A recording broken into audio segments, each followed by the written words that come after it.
ભગવાન બિરસા મુંડાજીની 150મી જન્મ જયંતિની ઉજવણી થઈ રહી છે। મુખ્યમંત્રી ભૂપેન્દ્રભાઈ પટેલે અંબાજીથી શુભારંભ કરાવ્યો હતો। વડાપ્રધાન નરેન્દ્રભાઈ મોદીની પ્રેરણાથી ઉજવણી થઈ રહી છે તેવું મુખ્યમંત્રીએ કહ્યું। તેમણે કહ્યું કે વડાપ્રધાનના માર્ગદર્શન હેઠળ આ ઉજવણી થઈ રહી છે। આત્મનિર્ભર વિકસિત ભારતથી ચરિતાર્થ કરવાનું આહવાન છે।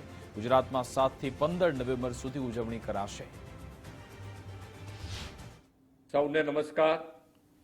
આદિવાસીઓના ભગવાન બિરસા મુંડાની 150મી જન્મ જયંતિ વડાપ્રધાન શ્રી નરેન્દ્રભાઈ મોદીની પ્રેરણાથી આ વર્ષે ઉજવાઈ રહી છે। ભગવાન બિરસા મુંડાની આગેવાનીમાં દેશના આદિજાતિ સમુદાયે એક બનીને બ્રિટિશરો સામેની આઝાદીની લડતમાં મોટું યોગદાન આપ્યું છે। રાષ્ટ્ર નિર્માણમાં જનજાતીય સમાજના આ યોગદાનનું યથોચિત ગૌરવ આદરણીય વડાપ્રધાન શ્રી મોદી સાહેબે કર્યું છે। ભગવાન બિરસા મુંડાની આ 150મી જન્મ જયંતિ અંતર્ગત જનજાતીય ગૌરવ વર્ષની ઉજવણી તેમના માર્ગદર્શનમાં દેશભરમાં થઈ રહી છે। આજની પેઢી આદિજાતિઓના આવા ઐતિહાસિક યોગદાનને જાણે અને તેમાંથી રાષ્ટ્ર નિર્માણની પ્રેરણા મેળવે તેવા ઉદ્દેશ વડાપ્રધાનશ્રીએ આ ઉજવણીમાં રાખ્યો છે। ગુજરાતમાં આપણે આ હેતુસર જનજાતીય ગૌરવ રથયાત્રાનું 7 થી 15 નવેમ્બર સુધી આયોજન કર્યું છે। ઉત્તર ગુજરાતના આદિજાતિ વિસ્તાર અંબાજી અને દક્ષિણ ગુજરાતમાં મહારાષ્ટ્રની સરહદે આવેલા ઉમરગામથી એમ 2 સ્થળોએથી આ રથયાત્રાનું આયોજન છે। આપણા 14 આદિજાતિ જિલ્લાઓ સહિત રાજ્યભરમાં આ યાત્રા યોજાશે। ગામોમાં આ યાત્રાઓનું લોકો દ્વારા સ્વાગત, રાત્રિ રોકાણના સ્થળોએ ભગવાન બિરસા મુંડાના જીવન કવનના નાટક, નિદર્શન અને કેન્દ્ર તથા રાજ્ય સરકારની યોજનાકીય માહિતી પણ લોકોને અપાશે।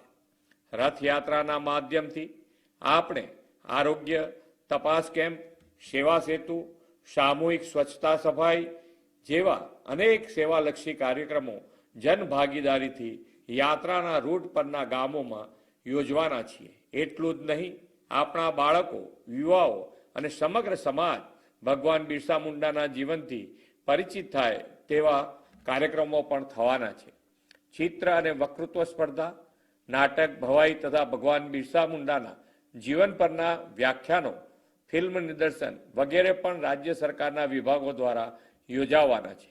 આદિજાતિ સિવાયના 20 જિલ્લાઓમાં તારીખ 13 થી 15 નવેમ્બર દરમિયાન જનજાતીય ગૌરવ વર્ષની ઉજવણીના વિવિધ કાર્યક્રમો પણ થશે।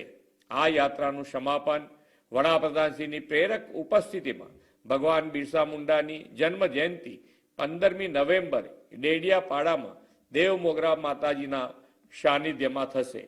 વિકસિત ભારત માટે વિકસિત ગુજરાતનો લક્ષ્યાંક પાર પાડવા અંતરિયાળ અને છેવાડાના ગામોના પ્રત્યેક આદિજાતિ બાંધવો વિકાસની રાહમાં અગ્રેસર રહે તેવી આપણી નેમ છે।